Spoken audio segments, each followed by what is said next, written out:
Shalom jemaat sekalian. Kita sangat bersyukur kepada Tuhan, minggu ini sudah masuk di minggu Advent yang ketiga. Dan saya sangat bersuka cita sekali waktu yang lalu, tahun lalu melihat tempat ini yang masih di tahap-tahap akhir setup dan akan diresmikan. Ya, di HUT ke-40 kemarin ikut di RKU, ya kebaktian. Dan hari ini bersyukur boleh beribadah bersama dengan jemaat GKI Palembang yang Tuhan sangat cintai di tempat yang sangat indah ini. So sekalian, minggu Advent yang ketiga ini saya diberikan tema, bukan saya tetapi tentang Dia. Kita akan belajar dari seorang tokoh di kitab Injil, seorang yang bernama Yohanes Pembaptis. Dia lahir beberapa saat sebelum Tuhan Yesus lahir. Dan dia juga adalah satu dari mamanya Elizabeth yang bersaudara dengan ibu Tuhan Yesus Maria, yang ada hubungan keluarga dengan Tuhan Yesus. Mari jemaat sekalian, saya mengajak kita bangkit berdiri kembali. Kita akan membaca secara silih berganti Yohanes pasal 1, beberapa ayat yang kita akan ambil dari sana. Saya akan membacakan ayat 6, surah ayat 7, demikian seterusnya. Datanglah seorang yang diutus Allah, namanya Yohanes.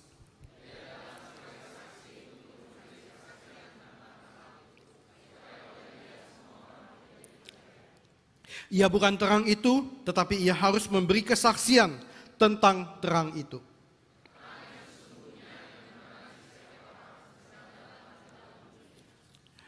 Dan inilah kesaksian Yohanes ketika orang Yahudi dari Yerusalem mengutus beberapa imam dan orang-orang Lewi kepadanya untuk menanyakan dia, siapakah engkau?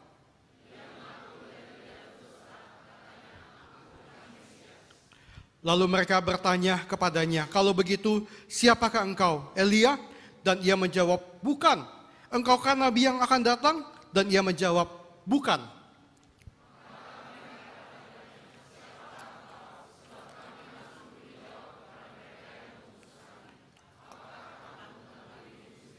Ayat 23 kita baca sama-sama, 2, 3.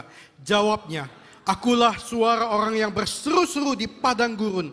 Luruskanlah jalan Tuhan seperti yang telah dikatakan Nabi Yesaya. Silakan duduk semua sekalian.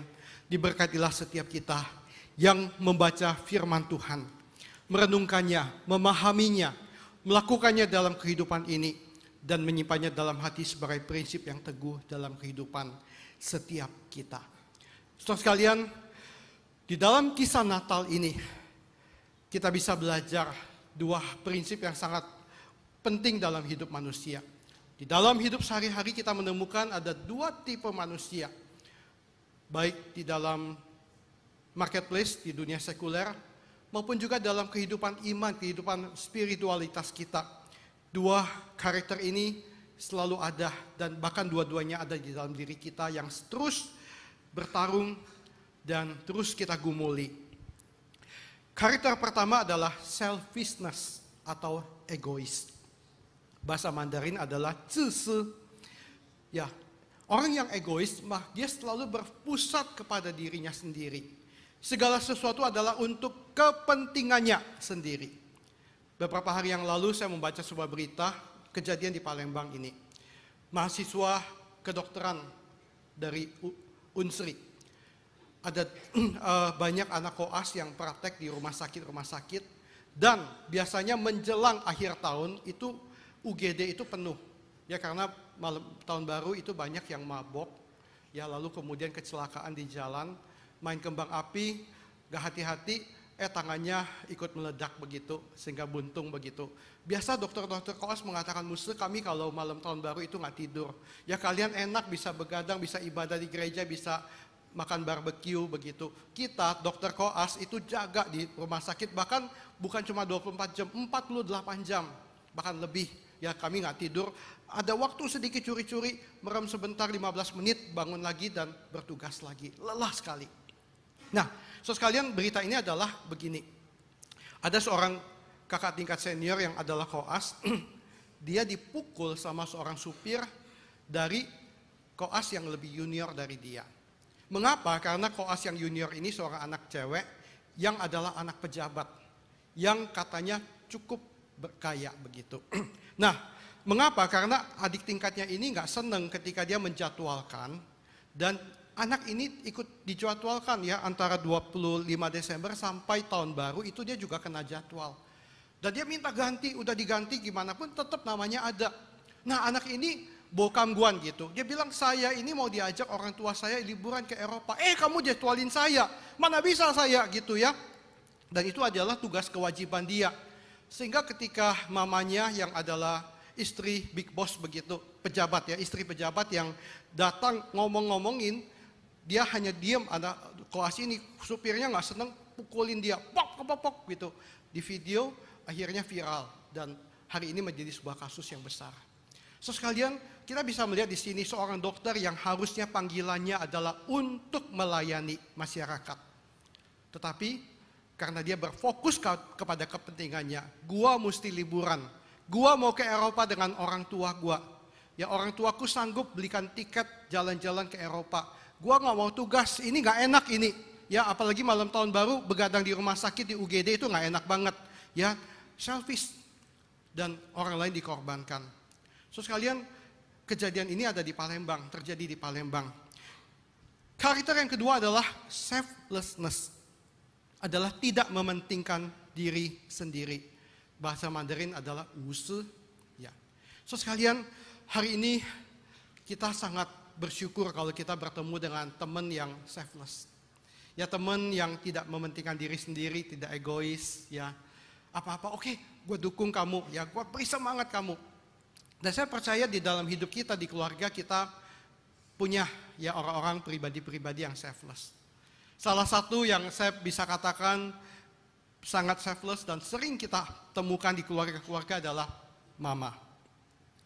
Seorang mama kalau masak masakan enak, dia akan memastikan suami dan anak-anaknya makan lebih dulu.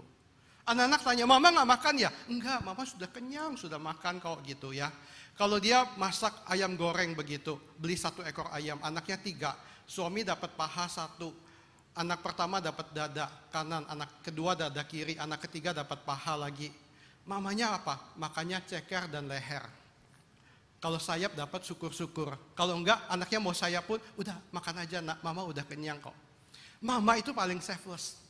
Ya, so sekalian kita bersyukur untuk pribadi-pribadi yang seperti ini. Dan kita perlu belajar.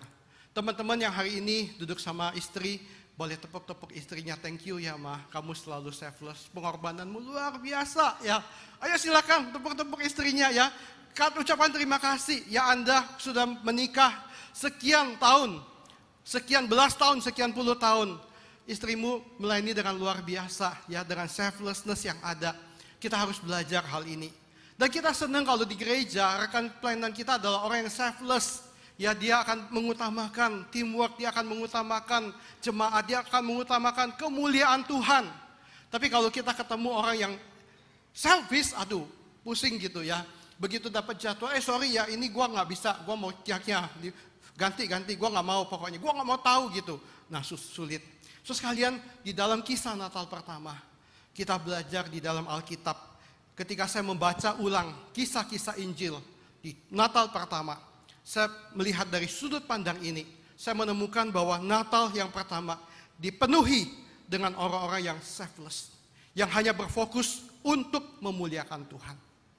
Saya akan mengajarkan sedikit kuis Alkitab, ya teman-teman boleh tebak ini gambar ini siapa, tokoh siapa yang ditampilkan. Ya, nanti hadiahnya boleh minta sama Musa Surya. Baik, oke, teman-teman tahu ini siapa? Ya. Yusuf dan Maria, betul. So sekalian ketika Maria dikatakan bahwa engkau akan mengandung dari Roh Kudus. Dan Maria tanya, bagaimana mungkin aku belum bersuami? Dan malaikat menjelaskan bahwa engkau akan mengandung dari Roh Kudus dan oleh Tuhan tidak ada yang mustahil. Maria mengatakan sesungguhnya aku ini adalah hamba Allah. Ini pergumulan yang gak mudah.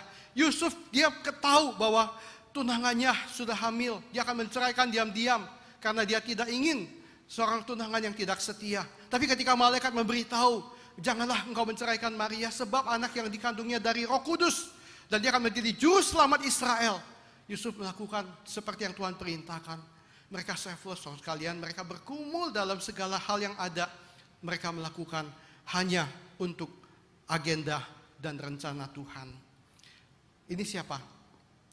gembala. Para gembala datang untuk melihat Tuhan dan mereka pulang dengan sukacita menyaksikan Tuhan. Mereka nggak tanya, kalau kami pergi sana dapat hadiah apa, dapat makan nggak? Berapa ganti ongkos transport yang kami harus keluarkan untuk pergi ke Yerusalem? Kami jalan jauh loh. Enggak, saudara sekalian, mereka bersukacita dan mereka pulang. Tidak membawa materi, tapi mereka membawa kabar sukacita dan mereka menyaksikannya kepada semua orang. Ini siapa? Ada yang tahu? Halo? Orang Majus, betul. Orang Majus datang ya dengan segala jarak yang tempuh yang sangat jauh, memberi persembahan yang ada untuk menyembah seorang raja yang mereka tahu itu adalah raja yang layak untuk disembah. Teman-teman tahu ini siapa? Oke. Ini agak sulit. Ada yang bisa? Ya. Ya, betul. Imam Zakaria dan Elizabeth. Di usia tua mereka baru dapat anak. Mengapa soalnya? Itu dalam rencana Tuhan. Justru pada waktu itulah timing Tuhan. Saat Tuhan, waktu Tuhan yang tepat untuk Yohanes Pembaptis lahir. Dan mereka melakukan di dalam kehendak Tuhan. Ini adalah siapa? Simeon. Seorang yang menantikan keselamatan Israel. Dan ketika dia melihat bayi Yesus, dia bersuka cita. Dia berkata, Tuhan sekarang waktunya aku boleh pergi. Sebab aku sudah melihat keselamatan yang engkau janjikan bagi bangsa pilihanmu.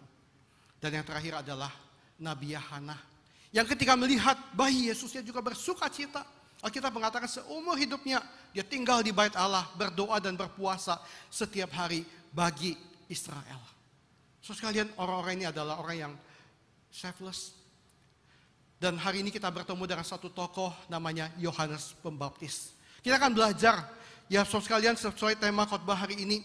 Bukan aku tetapi tentang dia. Inilah yang Yohanes Pembaptis hidupi di dalam kehidupannya. Yohanes Pembaptis, saya akan mengajak kita melihat 4 poin yang sederhana dari perikop Alkitab ini. Yang akan kita hayati dan dalami lebih jauh. Yang pertama, Yohanes Pembaptis adalah, Alkitab mengatakan dia adalah seorang yang diutus Allah. Datanglah seorang yang diutus Allah, namanya Yohanes. Yohanes tahu jelas tugas dan panggilannya. Dia bukan orang yang cawe-cawe kurang kerjaan dan melakukan sesuatu menurut agendanya dan kepentingannya dan kemauannya sendiri. Dia tahu, dia lahir, dia hidup, dia melakukan segala tugas yang ada. Memberitakan suara kenabian di tengah bangsa yang 400 tahun sudah tidak mendengar firman Tuhan dan melihat pelayanan seorang nabi. Yohanes mengatakan, memberikan firman Tuhan mendahului pelayanan Tuhan Yesus. So sekalian, dia tahu jelas tugas panggilannya. Dia bukan orang yang kurang kerjaan. Dia tidak mengerjakan kepentingan dan agenda pribadinya. So sekalian, seorang yang mengerti jelas panggilan Tuhan itu adalah sebuah berkat yang sangat besar. Hari ini jemaat suka mengatakan, kalau yang punya panggilan itu kan musuh-musuh, cuantau-cuantau. Saudara punya panggilan nggak? Amin. Saudara punya panggilan nggak? Halo? Punya ya? Apa panggilannya? So sekalian, hari ini jemaat suka ngomong, kalau hamba Tuhan itu, pendeta penginjil itu hamba Tuhan. Kalau kami anak Tuhan. Kalau pendeta penginjil cari jiwa, kalau kami cari duit. Itu konsep yang keliru. Setiap kita punya panggilan Tuhan. Ketika engkau dilahirkan di dunia ini, di waktu, di saat, di tahun di mana engkau dilahirkan, di tengah keluarga di mana engkau ditempatkan, di tengah sebuah komunitas di mana engkau berada, di tengah sebuah jemaat gereja di mana engkau dipercayakan, Tuhan punya tugas panggilan buat setiap kita. Teman-teman, ketika kita memahami hal ini, kita bisa melihat diri kita lebih jelas. Kita bisa mengatakan, Tuhan, for such a time like this, untuk waktu seperti inilah aku ada di gereja ini, aku ada di tempat ini untuk melakukan yang Tuhan mau. Para majelis, Anda harus sadar bahwa ketika engkau terpilih jadi majelis, engkau punya panggilan. Majelis-majelis yang sudah 2 periode melayani, senang banget, ini sesuai ini gue bebas tugas. Sekarang saya sudah bebas, betul? Bebas, enggak saudara sekalian. Itu mindset yang salah. Melayani Tuhan itu bukan dapat tanggung jawab, dapat beban berat gitu, lalu kemudian bebas senang. Ketika engkau turun dari jabatan kemajelisan, engkau juga punya panggilan tetap menjadi senior, menjadi panutan yang bisa memberi encouragement buat generasi berikut, menguatkan mereka, mendoakan mereka, membimbing mereka, mementor mereka. Saudara sebagai jemaat punya panggilan di dalam Tuhan. Saudara kalau sebuah gereja menghidupi kehidupan seperti ini, maka kita akan bertumbuh. Yohanes Pembaptis mengerti dia punya panggilan, dia punya tugas, dia punya tanggung jawab yang Tuhan berikan, dan dia melakukan itu dengan setia di hadapan Tuhan. Yang kedua, saudara sekalian, kita belajar di dalam hidup Yohanes Pembaptis, dia punya self image yang sehat. Dia tahu jelas siapa dirinya. Ketika para pemimpin Yahudi, orang Farisi, ahli Taurat datang bertanya, siapakah kamu, apakah engkau Mesias yang akan ditunggu-tunggu? Dia dengan jujur mengatakan, aku bukan Mesias. Lalu mereka bertanya kepadanya, kalau begitu siapakah engkau? Elia? Dan ia menjawab, bukan. Engkaukah nabi yang akan datang? Dan ia menjawab, bukan. Maka kata mereka, apakah katamu tentang dirimu sendiri? Dan dia tahu jelas. Walaupun semua yang lain dia bilang bukan, tapi begitu ditanya dia nggak bingung. Oh, lalu apa ya? Ya gue juga nggak tahu deh, gitu. Ya, enggak, saudara sekalian, dia tahu. Dia mengatakan, akulah suara orang yang berseru-seru di padang gurun. Luruskanlah jalan Tuhan, seperti yang telah dikatakan Nabi Yesaya. Ini statement yang luar biasa. Mengapa? Yesaya adalah nabi yang hebat, yang luar biasa besar di dalam sejarah Israel. 600 tahun yang lalu nubuatan ini diberikan oleh Nabi Yesaya di dalam hidup dan pelayanannya. Dan di zaman Yohanes Pembaptis, itu kalau tarik mundur 400 tahun ke belakang, selama 4 abad di Israel tidak ada suara Tuhan yang diberikan kepada bangsa Israel. Selama 400 tahun, ya kalau kita punya Alkitab fisik, ya Perjanjian Lama dan Perjanjian Baru, kita bisa buka, di tengah-tengahnya ada satu lembar kertas tipis ini. So sekalian, lembaran kertas tipis ini durasi waktunya adalah 400 tahun. Karena di antara zaman Perjanjian Lama dan Perjanjian Baru, 400 tahun vakum, Tuhan tidak berfirman. Tidak ada nabi yang diutus ke Israel. Tidak ada nabi yang bernubuat di Israel. So sekalian, dan ketika Yohanes Pembaptis tampil, dia memberitakan suara Tuhan dengan kuasa Roh Kudus. Itu sesuatu dampak yang begitu luar biasa. Makanya orang-orang datang mencari dia. Ini ada sebuah fenomena baru yang kita nggak pernah lihat. Para imam di Yerusalem, para ahli Taurat di Bait Suci nggak pernah ngomong seperti ini, nggak pernah mengajar, berkhotbah seperti ini. Hari ini ada orang setengah gila gitu ya, pakai baju kulit binatang, makan belalang, makan madu hutan, tinggal di padang belantara, tetapi khotbahnya begitu berkuasa, pengajarannya begitu berkuasa. Mereka datang untuk mendengar. So sekalian, dan dia berani mengklaim, akulah suara orang yang berseru di padang gurun, seperti yang dikatakan Nabi Yesaya. So sekalian, orang gak gila nih orang ya, berani sembarang mengklaim, tetapi mereka mempercayai karena ada kuasa Tuhan di dalam apa yang Yohanes Pembaptis katakan. Dia mengerti siapa dirinya dengan jelas. Kang, kepencet terus. Ya. So sekalian, dan ini sesuatu yang luar biasa. So sekalian, orang seperti ini tidak butuh lagi pengakuan. Ya dia tidak lagi mencari jati dirinya di dalam apa yang dia lakukan untuk mendapat pujian dari orang lain. Karena dia mendapatkan itu di dalam Tuhan, dan itu sudah cukup. Teman-teman, hari ini kita sering menemukan orang-orang di marketplace, ya di dunia entertainment, di media sosial, begitu haus pujian. Bahkan pejabat-pejabat begitu haus pujian. Dan kadang-kadang di dalam gereja juga ada yang seperti itu. Ketika pelayanannya gak ada yang puji, dia gak mau melayani lagi. Ketika pelayanannya dikasih masukan sedikit saja, kritikan sedikit kecil aja, wah ngamuknya setengah mati. Mengapa? Karena tipe ini haus pujian. Tapi kalau begitu, waduh luar biasa kamu ya, hebat banget. Waduh senangnya melambung sampai ke langit. So sekalian, Yohanes Pembaptis tidak. Dia punya self image jelas, dia tahu siapa dirinya di hadapan Tuhan. Dan dia bukan orang yang kurang kerjaan. So sekalian, di dalam hari ini kita menemukan banyak orang yang nggak punya self image, ya, dan menjadi oknum palsu. Contohnya ada polisi palsu, ya, Gadungan di Jakarta Timur. Ya, dia terobsesi menjadi polisi karena dia dulu pernah tes polisi tapi gagal. Dan karena dia gagal, dia tetap kepengen jadi polisi. Apa yang terjadi? Dia beli baju polisi. Ya, itu bisa dibeli di mana-mana. Ya, dia beli senjata palsu, senjata mainan, airsoft gun dibawa gitu. Dan apa yang terjadi? Dia malakin pedagang-pedagang kaki lima gitu ya. Weh, gue polisi gitu ya. Ayo sini bayar setoran. Wah tuh pedagang takut ya, ini polisi kalau dilawan. Tapi kemudian ketahuan ini kayaknya polisi palsu deh. Begitu ada polisi beneran yang mendetek hal ini, dia ditangkap. Polisi gadungan ditangkap oleh polisi beneran. So sekalian, bukan cuma polisi palsu, ada namanya pendeta palsu di Manokwari, Papua. Orang Papua itu sangat takut dengan namanya pendeta.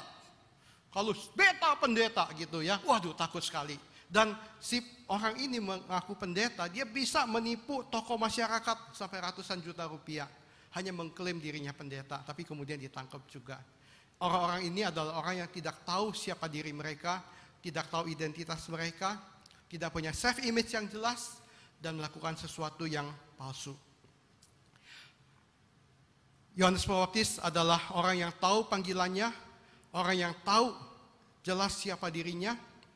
Dan yang ketiga, Yohanes Pembaptis adalah a man of integrity. Alkitab mengatakan di dalam ayat 20, ia mengaku dan tidak berdusta, katanya, aku bukan Mesias. Di dalam terjemahan Alkitab Inggris diterjemahkan, he confessed and did not deny. Sebuah terjemahan lain, New Living Translation, menerjemahkan lebih down to earth, lebih akurat dan lebih mudah dipahami adalah he talked to them plainly. Ya, plainly, dengan plain, dengan apa adanya.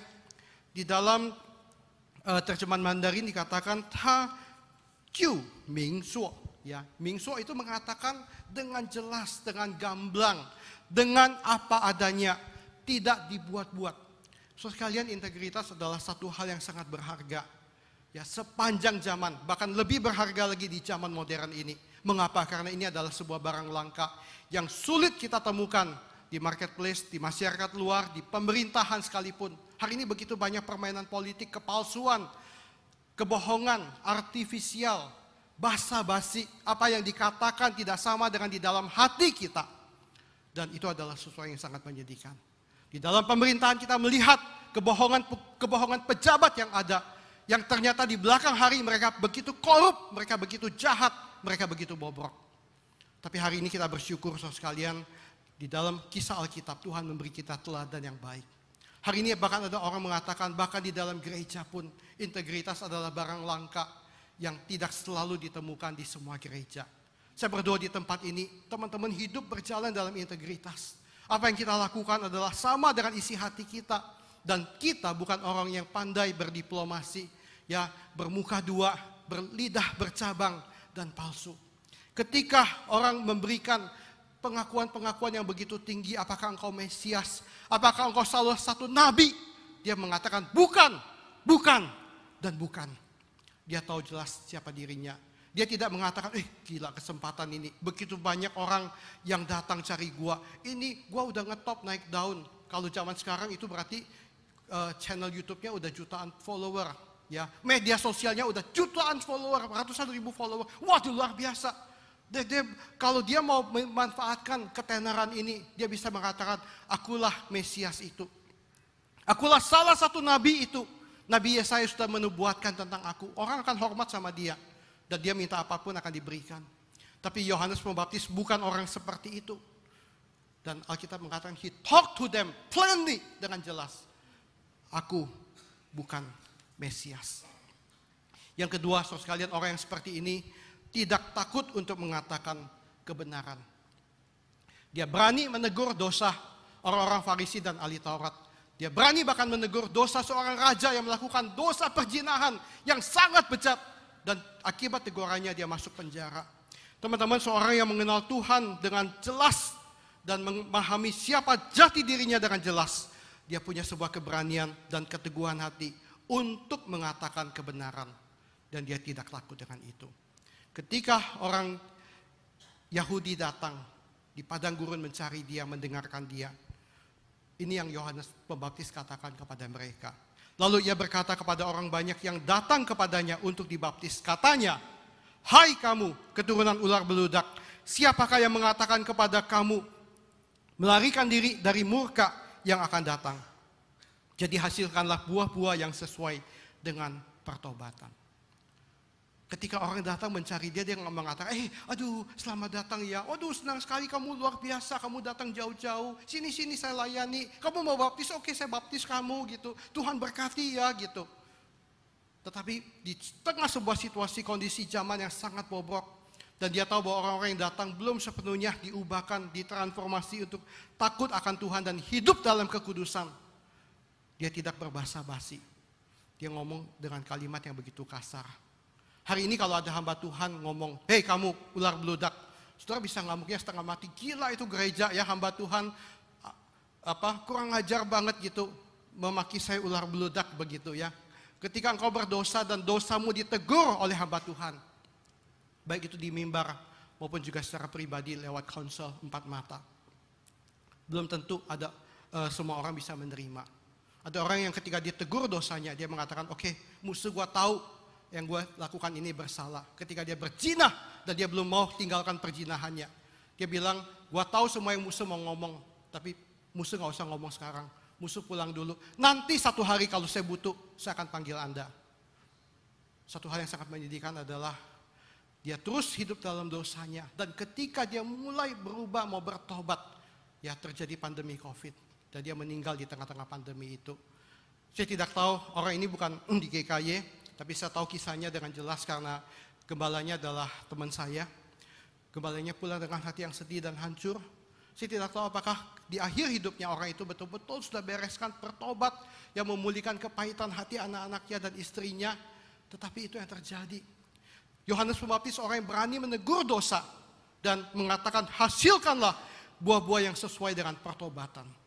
Jemaat sekalian, panggilan hidup kudus, seruan bertobat harus selalu diberitakan di dalam mimbar gereja. Dan kita harus selalu ingat menjadi umat Tuhan yang hidup dalam kekudusan dan takut akan Tuhan. Beberapa waktu yang lalu di bulan Mei tahun 2024 ini, Barna Research, Barna Group yang selalu mengadakan research di kalangan Kristen, mengadakan research di kalangan orang Kristen Amerika tentang pornografi. Dan mereka memposting sebuah berita yang sangat mengagetkan. Mereka mengatakan di Amerika 65% pria Kristen dan 15% wanita Kristen mengaku bahwa minimal sebulan sekali mereka melihat konten pornografi. Dan dia melanjutkan sebuah info bahwa kemungkinan separuh dari rohaniwan di Amerika bergumul sedikit banyak dengan hal ini. Memalukan banget. So sekalian, saya mengatakan, musuh itu kan di Amerika. Ya kita orang Asia mah baik-baik, alim-alim, apalagi orang Palembang, orang GKY, wah kudus gak pernah. So sekalian, saya khawatir kalau riset itu diadakan di Indonesia, persentasenya juga gak beda jauh. Hari ini, sebagai hamba Tuhan saya ingatkan, bertobat. Ya kalau engkau pernah akses konten-konten pornografi, engkau suka berpikir yang jahat, yang jorok, yang berdosa di dalam pikiranmu, Tuhan Yesus mengatakan satu kalimat yang sangat tegas. Bila seorang pria melihat wanita dan menginginnya dalam hati, dia sudah berzinah dengan dia di dalam hatinya. Bertobat dari hal itu. Natal ini gunakan untuk kesempatan kau boleh dipulihkan dan hidup kudus di hadapan Tuhan. Dan takut akan Tuhan. So sekalian, mengapa orang Kristen berulang kali jatuh di tempat yang sama, di lubang yang sama, di dosa yang sama? So sekalian, karena kita tidak mengandalkan kuasa Roh Kudus untuk hidup dalam kekudusan. Tapi kalau engkau betul-betul meminta, engkau make a covenant dengan Tuhan. Tuhan, aku mau hidup kudus. Dan aku minta Tuhan menolong aku di dalam kelemahanku. Roh Kudus mencegah aku. Dan kalau ketika aku mulai nyerempet, Tuhan ingatkan, Tuhan tegur. Bahkan Tuhan, engkau berhak memukul aku, menemplak aku. Menghantam, menghajar aku. Aku siap Tuhan. Saya percaya engkau akan bisa menempuh itu. Ketika pikiran itu muncul, godaan itu muncul, kau berdoa lagi, Tuhan bukankah dulu kita pernah janjian, aku pernah komit, Tuhan tolong ini saat yang berat, tolong aku untuk bisa mengatasi. Dan saya percaya engkau bisa. Yohanes Pembaptis, a man of integrity. Dia berbicara di tengah sebuah zaman yang berdosa, menegur orang berdosa untuk bertobat. Tuhan memakai dia. Dan saudara sekalian, satu hal yang luar biasa adalah dia berani menegur Herodes Antipas. Herodes Antipas adalah generasi sesudah Herodes Agung yang jahat itu. Ya, dan Herodes Antipas melakukan satu hal yang sangat memalukan. Dia merampas istri dari sepupunya, saudara sepupunya punya istri, ya Herodias yang cantik.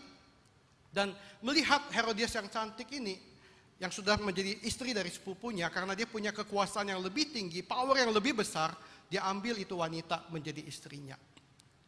Yohanes Pembaptis datang menegur bahwa apa yang kau lakukan ini tidak layak. Engkau tidak pantas mengambil istri saudara sepupumu, engkau berzina. Dia ditangkap, dia dipenjarakan. Tapi Herodes Antipas gak berani melakukan apa-apa dan membunuh. Sampai kemudian hari ketika anak dari Herodias ya menjebak Herodes Antipas ini. Dia menari dan di dalam kesenangannya karena dia ulang tahun dia mengatakan, udah kamu minta apa aja. Bahkan setengah dari kerajaan ini kamu minta, gue juga kasih. Dan anak ini balik ke mamanya. Raja mengatakan seperti ini, mamanya bilang, oke kalau gitu kamu minta kepala Yohanes Pembaptis ditaruh di atas sebuah mampan. Ketika dia minta itu di depan tamu-tamu yang ada, raja itu sedih. Tapi dia gak berani menyangkali perkataannya karena di depan para tamu dia mau taruh di mana mukanya. Dan dia menyuruh anak buahnya untuk memancung kepala Yohanes Pembaptis. Tapi satu hal saudara sekalian, seorang penafsir Alkitab mengatakan begini. Orang Farisi, ahli Taurat, bahkan Herodes segan, takut menjatuhkan hukuman kepada Yohanes Pembaptis. Mengapa? Karena dia terlalu utuh. Seorang yang hidup dalam integritas, dia tidak membuka celah sedikit pun. Walaupun bukan berarti bahwa dia 100% tidak berdosa lagi seperti malaikat. Tapi dia tidak mengizinkan satu dosa tertentu terus bercokol terlalu lama di dalam hidupnya. Sehingga ada sebuah celah, ada sebuah lubang yang menganga di mana musuh bisa menembakkan serangan itu dan menjatuhkan dia. Dan menghujat, mempermalukan nama Tuhan. Yohanes Pembaptis tidak membiarkan itu terjadi dalam dirinya. Dan seorang yang utuh, the whole person, yang hidup di dalam integritas. So sekalian tidak mudah untuk dijatuhkan. Bahkan orang yang membenci dia, takut kepada dia. Yang keempat saudara sekalian, Yohanes Pembaptis adalah seorang pribadi yang selalu membawa orang kepada Tuhan Yesus. Dan memuliakan Tuhan dalam pelayanannya. Ayat 7 Alkitab mengatakan, dia datang sebagai saksi. He came as a witness. Sebuah kesaksian bagi kemuliaan Tuhan. Untuk memberi kesaksian. To testify. Ya, dua kali kata dasar marturio yang digunakan di dalam ayat ini. Tentang terang itu supaya oleh dia semua orang menjadi percaya. Sesuai seorang yang mengatakan Tuhan, yang selfless. Ya, yang tidak berfokus pada dirinya, maka dia akan berfokus hanya kepada Tuhan. Ketika kita mengatakan bagaimana kita memuliakan Tuhan. Apakah Tuhan kurang mulia sehingga butuh saudara yang memuliakan dia? Sekalian, memuliakan Tuhan adalah salah satu definisi yang sangat baik diberikan oleh Pendeta Dr. Ramayati Taunujaya, dosen Musa dan Musa Surya di saat dulu. Bu Ati mengatakan, ketika seorang mengatakan aku ingin memuliakan Tuhan, artinya adalah kita menjadi reflektor. Ya, Tuhan adalah sumber terang itu, matahari yang terang surya mentari kebenaran. Dan ketika kita menjadi reflektor, menjadi sebuah cermin, ketika sinar kemuliaan Tuhan menyinari hidup kita dan hidup itu dipancarkan keluar kembali ya kepada orang di sekitar, mereka melihat bukan diri kita, tapi mereka melihat terang kemuliaan Tuhan. Dan disitulah engkau memuliakan Tuhan. Seorang yang selfless, yang tidak lagi berkutat dengan kepentingan dirinya, maka dia akan berfokus kepada kemuliaan Tuhan. Dan itulah yang Yohanes Pembaptis lakukan. Di dalam pelayanan saya selalu mengatakan kepada tim hamba Tuhan, kita masing-masing punya chemistry yang berbeda. Ada yang pinter mendekati orang-orang yang Chinese yang totok. Ada yang lebih pintar mendekati kaum muda.